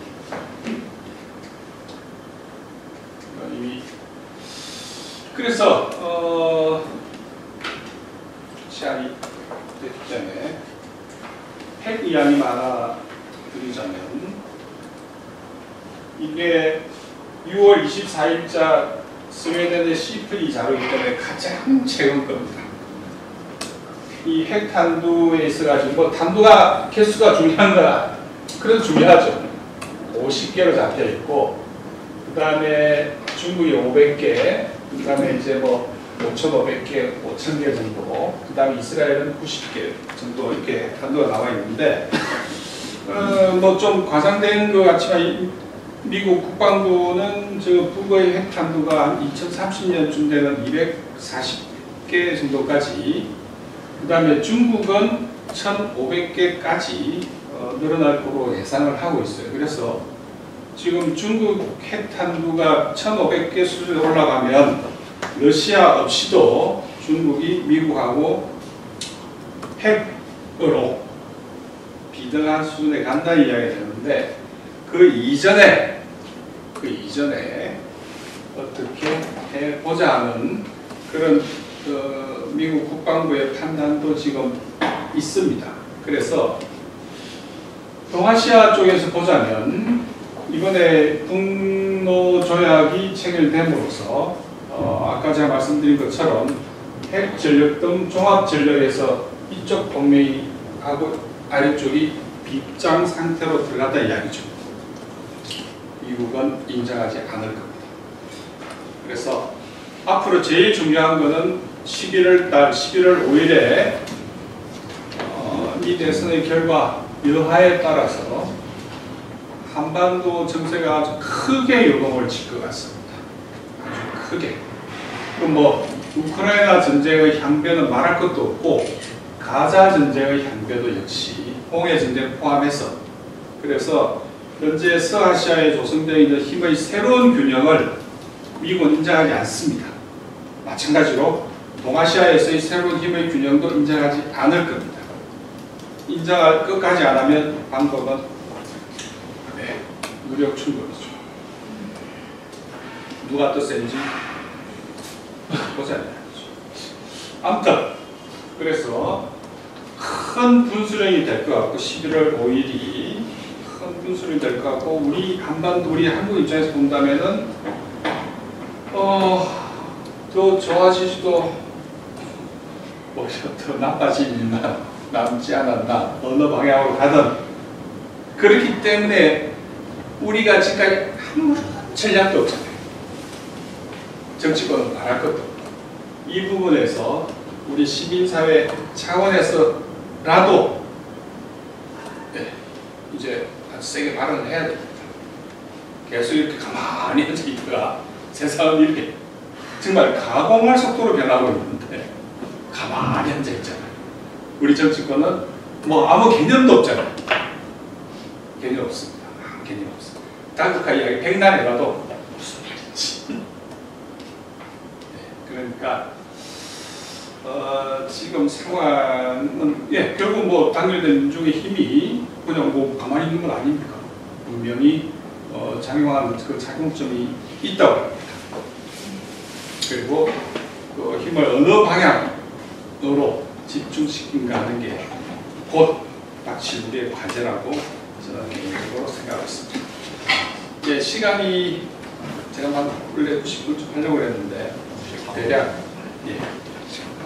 제 말씀 여기까지 하고 또 뭐 질문 한번 박수 한번 치시고 저희가 새롭게 질문 나누실 겁니다. 한미일 삼각군사 동맹의 기본적인 인식 틀이죠. 그리고 그건 20년 전부터 해왔던 이야기. 그게 아미티시 나이 보고서라고 리포트라고 해가지고 그러니까 초당적인 소위 옛날 말로 초당적인 공화민주 양당의 그 브레인 집단들이 주기적으로 어떤 때는 뭐 3년, 어떤 때는 4년 리포트를 같이 내요. 일본 정책에 대해서. 그게 한반도 문제에 끼어 있어요. 그게 20년 전 처음에 아미티시 나이 보고서가 나올 때부터 지금까지 한미일 삼각은 기본 틀인데 이게 왜 안 되냐? 이유는 간단해. 일본하고 한국이 친하지 않아서 그래. 왜? 그러니까 한일관계를 입만 열던 걔들이 하는 말이 미래지향적 한일관계를 이야기하지 않습니까? 그 미래라는 개념의 그게 핵심 컨셉이죠. 그러니까 바이든이 어제는 뭐 젤렌스키 소개할 때 미스터 푸틴이라고 하더니 바이든은 지금 파킨슨병 플러스 루이 소체 디멘시아라고 해가지고 루이 소체라고 그러더라고요. 치매입니다. 한 3기에서 4기 사이에 있는 것 같아요. 그러니까 젤렌스키하고 푸틴을 구분을 못하는 거예요 지금. 근데 거기 나와 있는 그 말은 어쨌든 한일 관계를 접붙이기 해야지 한미일 삼각 군사동맹이 공고화되는 거니까 이게 좀 그냥 뻥기 조금 약간 벗어나 이야기하지만 그래서 저는 지금 이 트로트 열풍에 대해서 강력히 반대하는 거죠. 왜? 바로 그 한일 관계를 심리적으로 재구성하기 위한 그 사회적 전제로서의 트로트. 분카. 대해서 비판하는 입장인데 아무튼 지금 조금 다른 이야기야. 그러면은 어쨌거나 그들의 궁극적인 의도는 back to colony again이라고 할지라도 그것도 이제 한미 삼각을 위해서라면 네, 삼각 동맹이야. 줄여야겠다. 그 20년 전부터 한 이야기고 그게 예를 들어 지금 부장관 캠벨 그사도 그 그룹입니다. 그렇기 때문에 그 흐름 속에 20년을 넘는 흐름 속에 포함되어 있는 담론이죠. 20년 넘는 back to colony. 막 식민지 한다는 의미는 아니고 아. 그 우리가 학문적 용어로 좀 뭐 학자들은 말 항상 하지만 경로 의존성이라는 게 있습니다. 경로 의존. 그러니까 이게 지정학적 경로 의존성이라는 관점에서 보자면 무슨 말이냐면은 나치 2차 대전 때 나치하고 싸울 때 나치가 일본한테 가장 강력히 기대하고 바랬던 것은 동아시아에서 제2전선을 여는 거였거든요. 그래서 왜냐하면 나치 입장에서 볼 때는 전선의 압박을 덜기 위해서죠. 그러면 일본이 러시아를 공격해주면, 당시 소련을 공격해주면 전선이 동아시아에 새롭게 하나 열리고, 그러면 당시 소련군이 그리로 재배치되는 거고, 그러면 동부 전선이 부담이 확 줄어드는 거죠. 그래서 엄청나게 공을 들였어요. 나치들이 일본한테 그래서 뭐 일본 문화붐도 일고 그 붐을 탄 게 아니테입니다. 에키타이 아나. 갑자기 뚱까지 같은 이야기인데 그 흐름을 타고 아니테가 에키타이 안이라는 이름으로 유럽 추축국만 돌아다니면서 지휘하고 돌아다니고 나중에 스페인으로 도망가야 됐습니다. 전쟁 끝날 것 같으면 질 것 같으니까 스페인으로 도망갈 거예요. 그래서 어쨌든 똑같은 일이 되풀이됩니다. 지금 뭐냐면은 러시아 입장에서 본다면은 똑같이 예를 들어 동아시아에서 나토가 밀고 올라올 때 혹은 제2의 전선이 그게 열린다면 동아시아 이건 엄청나게 부담이에요. 그리고 지금 제2 전선을 나토 쪽에서 계속 요구하고 있는 게 조지아입니다. 그러니까 조지아에 제재 합의 많이 하잖아요. 왜? 조지아가 거부를 했잖아요. 왜 우리 보고 자꾸 제2전선을 열라고 그러냐? 왜 우리 보고 러시아하고 전쟁을 하라고 그러냐? 하니까 그걸 거부했어. 그러니까 무슨 핑계를 잡습니까? 거기 그 파린 에이전트 법을 만들었다는 핑계로 미국 30년대부터 해오던 거거든요. 외국인 그 에이전트들은 등록해야 되는 것이고, 그리고 특히 러시아 언론사와 중국 언론사는 무조건입니다. 미국 내에서 하려면. 그 비슷한 거를 조지아도 만들었어요. 그러니까 언론 탄압이고 민주주의 위반 어쩌면서 조지아를 제재한다고. 그래서 그 밑에 애들 풀어가지고 칼날혁명을 시도했잖아요. 무산됐죠. 그러니까 이번에는 거기 지도부 친도 아닙니다. 그 사람들. 그러니까 또 제재한다고 그러고 비자 박탈한다고 그러고. 네. 왜? 이는 갖다 제2전선을 거부했기 때문이죠. 그런데 마찬가지 원리로 이 아시아 존에서, 이 동아시아에서 제2전선을 여는데 누가 막고 있어요? 북한이 막고 있잖아요. 돌아버리는 거죠. 북한이 막고 있는 거예요. 그건 중국한테도 똑같이 있는 겁니다. 그래서 러시아 입장에서 본다면 그런 의미에서 나토가 동아시아에서 밀고 올라온 걸 우선 한국이 제 천병이니까 맨 앞줄에 있잖아요. 그거를 북이 막고 있는 거예요. 그런 면에서 일단 말씀하신 대로 러시아 입장에서 본다면 왜? 지금 쭉 유라시아 전부를 빙 돌면서 악마를 치고 있는 게 예를 들어서 벨라루스하고 러시아는 유니언 스테이트라고 합니다. 유니언 같은 나라예요. 그러니까 옛날로 지금 우크라이나와 같은 거였잖아요. 그런데 그저께입니까? 매우 희귀한 장면이 벌어진 게 중국 해방군이 벨라루스에 가서 군사훈련했어요. 같이 사열도 하고. 그게 전 세계 방송에 다 나가고 우리나라 왜 안 나오죠? 정말 희귀한 장면이죠. 중국군이 벨라루스에 가서 벨라루스 하고 군하고 같이 합동 군사훈련한 거예요. 보병이 비행기 배가 아니고 보병이 간 거예요. 그래서 그 다음에 러시아 입장에서 본다면 이란 중동에서 올라오는 이란은 강대국이잖아요. 네? 그 다음에 파키스탄하고 관계가 매우 좋아요. 파키스탄하고 또 인도하고 앙숙이잖아요. 근데 또 재미난 거는 그 다음에 인도하고 사이가 매우 좋고 물론 당연히 중국하고는 사실상 거의 동맹관계입니다. 그런데 재미난 건 중국하고 인도는 안 좋잖아요. 또 티격태격 또 붙었잖아요. 이거 양보 못한댔어. 근데 인도하고 중국이 싸우면 중재할 수 있는 데는 러시아밖에 없어요. 그리고 그 다음에 맨 오른쪽에 북한이 있는 거예요. 그래서 러시아 입장에서 본다면 중앙아시아는 또 지금 새로 CSTO로 묶고 있어요. 그러니까 쭉 벨트를 불을 치고 있는 거예요. 담을. 그 끝에 마지막 미싱 링크, 빠진 고리가 북한이었거든요. 그러니까 일방적으로 서비스를 러시아한테 일방적 흐름이 아니에요. 이건 쌍방이에요. 서로가 필요한 지점에서 이익의 균형이 맞은 거죠. 이익의 균형이 특히 북한 입장에서 본다면 에너지 저기 산린에서 생산된 에너지가 들어간 거예요. 가스가 원래 서로 갖고 오려고 그랬잖아요. 10년 전에 다 나가가 그랬죠. 우리 지정학적 배제해야 됩니다. 에너지 경쟁에서 그거 갖고 왔으면 얼마나 싸게 지금. 그런데 다 날려먹죠. 그 에너지 가스지에 어디로 갑니까? 북한으로 들어가요.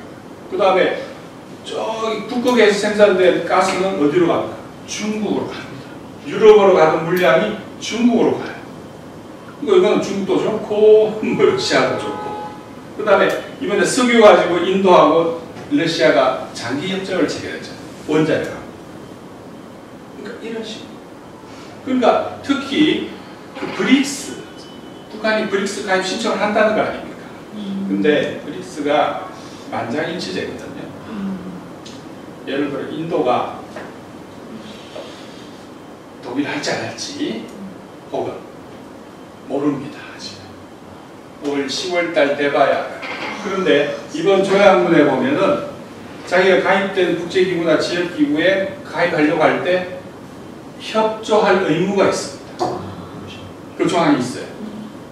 그래서 보면 러시아는 뭐 브릭스 아니면 상하이협력기구 아니면 자기들끼리 유라시아 경제동맹이 또 있잖아요.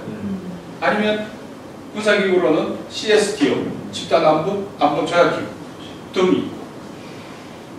그래서 만일 브릭스에 가입한다면은 아시는 것처럼 브릭스가 G7보다 GDP가 초월해버렸잖아요. 더 커요, 지금. 경제 규모가. 그런데 하면은 거기 올라타면 북한이 완전히 새로운 기회의 장이죠. 지금처럼 뭐 중국하고 이 사이에서 뭘 여기 붙니 저기 붙니 이 완전히 다른 세계가 열리는 거죠. 엄청난 건데. 그러니까 이런 흐름 속에서 우선 미국이 필요 없어진 거죠. 그리고 한국이 필요 없는 거죠. 왜 필요하냐? 옛날에 핵하고 경제하고 박근이 많이 논란 자체가 필요 없는 거죠. 왜냐하니까 핵도 가지고 경제도 가지고 다 가질 수 있게 됐잖아요. 엄청난 변화입니다. 그러니까 이국가론이라고 하는 것도 물론 다른 맥락에서 볼 수도 있지만 이국가가 남북한 서로 좀 의식하지 말고 살자는 이야기가 김정은 부부장이 정말 재미난 이야기던데요. 우리 서로 좀 상관하지 말고 살자. 보지 말고 살자라는 이야기가 유라시아라는 대륙이 열리잖아요. 그래서 경제도 가지고 어쨌든 한국은 아주 산술적으로 이야기해서 세계 경제 14위밖에 안 되는데 러시아는 4위잖아. 앞에 또 중국도 있잖아요.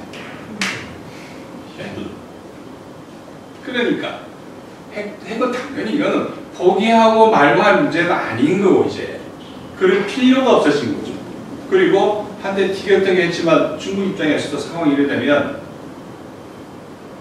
북핵 모른 척하면 되는 거죠. 러시아는 러시아는 어떻게 했습니까? 벨라루스에 자기들 핵을 갖다 놨잖아요. 러시아 핵을. 여기는 그럴 필요도 없는 거 아닙니까? 이 갖고 있잖아요. 그리고 좀 부족한 거 그리고 기술 도와줄게. 위성 올리듯이. 해주면 되잖아요. 자기들 개발하는 게 있잖아요. 이미 갖고 있잖아요. 얼마나 좋아요. 네? 그러니까 엄청난 변화가 온 거죠. 핵도 가지고 경제 에너지도 준다고 인프라 시작하지 이미 시작했을걸요. 그러니까 특히 농업 지금 러시아가 역사 이래로 그 풍작이 계속되고 있어요. 미리 남아도 있잖아요. 그거 중국에 수출하고 또 인도에 수출하고 하고 있잖아요. 엄청난 곡물 수출국이 러시아입니다. 곧 미국 따라잡을 것 같아요. 곡물 수출. 그런 상황이죠. 저는 일본 내교가 우리하고 얘들이 다른 리그라. 걔들 저기 미국에 붙으면서도 러시아하고 할 것 하잖아요. 그 다음에 4일에 엄청난 지분을 갖고 있잖아요. 그 전력가스 개발에 한 20%쯤 될 겁니다. 그걸 때문에 처음에 전쟁 났을 때도 푸틴이 계속 한국에다가 야 너들 투자해라 거기 계속 제안을 했잖아요. 근데 우리는 미국 눈치 보고 아무것도 못한 거죠. 그래 현재는 물밑 대화설은 월초부터 계속 돌았고 아마 하고 있을 거예요. 그 채널까지 다들 서로가 없으니 그리고 굳이 누구 중개인을 세우지 않더라도 직접적으로 얼마든지 만날 수 있는 채널을 아직도 갖고 있고 남북한 끊어졌지만 갖고 있는 상황에서는 또 제 겁니다. 근데 아까 북한 외교의 특성 중에 하나는 국제적으로 유명한 게 가장 외교를 잘하는 나라 중에 하나가 북한이라는 거예요. 좀 정평이 나 있는 건데 이른바 벼랑 끝 전술이라고 하면 모든 외교는 벼랑 끝 전술입니다. 그건 욕하는 문제가 아니에요. 우리가 못해서 그런 거지. 근데 한국 외교가 미국말 아니면요 평상 잘해요. 기본적으로 할 건 해요. 우리도. 근데 미국만 끼어들면 아무것도 못 몸이 얼어버리니까 마비가 와버려. 마비가. 그래서 독충에 물린 것처럼 아무것도 못합니다. 그게 문제인 거죠. 그래서 제가 보기에는 현재 상황에 따라 또 일본 애들은 이게 지금은 어디가 벽에 붙는 게 좋고 그다음에 군사 동맹 어쩌고 하지만 경제 분야에 있어가지고는 분명히 따로 계산을 하고 있을 거라고 봐야죠. 한국은 못하죠. 그게 안 되는 건데. 지금까지 아직도 우리하고 러시아는 전략 동반자 관계입니다. 협정이 여러 체결되어 있어요. 거기도 포괄적 전략 동반자 관계. 우리 중국하고도 그렇잖아요. 동반자 협정을 체결한 상태. 그리고 러시아도 이야기해요. 한국은 전략 동반자 관계로 체결되어 있다고. 그런데 미 같은 경우만 하더라도 수익하면 되죠. 못할까? 아무것도 없어요. 근데 미국 눈치 보고 있는 거죠. 제재. 그러니까 어제도 메드베데프 사실상 안보 분야에 어쨌든 2인자인 동시에 러시아는 2인자예요, 실은. 한국이 우리 대러 제재 가담한 거에 대해서 계속 지적을 하고 어제인가 그제 하고 있더라고요, 여전히. 그리고 기본적으로 푸틴이나 메드베데프는 기본적으로 실용주의자들입니다. 그리고 이렇게 이야기하면 또 이상하게 들리시면 몰라요. 푸틴은 온건파입니다. 그리고 법돌이에요. 법대 출신이잖아요. 그게 상페테스부르크 법대 출신이에요. 그 당시에 젊을 때 엘리트였죠. 그러니까 KGB에 들어가서 이렇게 쭉쭉쭉쭉 하는 건데 기본적으로 실용주의자입니다. 그래서 예를 들어서 군부대 강경파 입장에서 보면 푸틴이 답답하기 짝이 없는 거예요. 그냥 한 방에 조져버리면 될 텐데 절대 못하게 하잖아요. 그리고 여전히 지금 전쟁은 특수 군사 작전이잖아요. SMO 전쟁이 아니에요. 이게 이 윗단계가 뭐냐면 대테러 작전입니다. 대테러 ATO라고 그러고 이건 SMO, ATO 그다음에 전쟁이에요. 근데 지금 제일 낮은 단계에 있거든요. 이게 뭐가 차이가 나냐면 교전 수칙이 다릅니다. 법으로 정해져 있어요. 법으로. 교전 수칙이 박사한 거 아닙니다. 절대 그렇지 않아요. 자기들 국내법 이건데 그 법 내용은 비공개입니다. 비밀이에요. 아무리 뒤져봐도 안 나와. 그런데 지금 SMO, ATO 그다음에 전쟁인데 여전히 군부에서 이거 ATO를 올려야 된다. 그러면 훨씬 더 자유롭게 싸우는 거죠. 그런데 딱 묶어놓고 못 올라가게 만들죠. 그리고 전쟁 이 작전 개념에서 본다. 소모전인데 소모전이 흔히 우리가 일상에서 말하는 그 소모전 개념이 아닙니다. 이건 러시아 전통적으로 내려오는 전쟁 수행 방식이에요. 이게 소모전이에요. 그러니까 완전히 지금 우크라이나가 깨지고 있는 게 사실 병력이 뭐 처음엔 훨씬 더 많았잖아요. 70만, 80만이 투입됐어요. 우크라이나 군이. 지금 한 25만 남았다는 거예요. 지금 전장에 투입된 러시아군은 70만 가까이 됩니다. 엄청난 숫자예요. 그런데 이 소모전이 약해 보여도 아주 노골적으로 이야기하면 스님 계신데 죄송한데 다 죽여버립니다. 네. 그게 디밀리타리제이션 어떻게 보면 말랑말랑해 보여도 아닙니다. 다 죽여버립니다.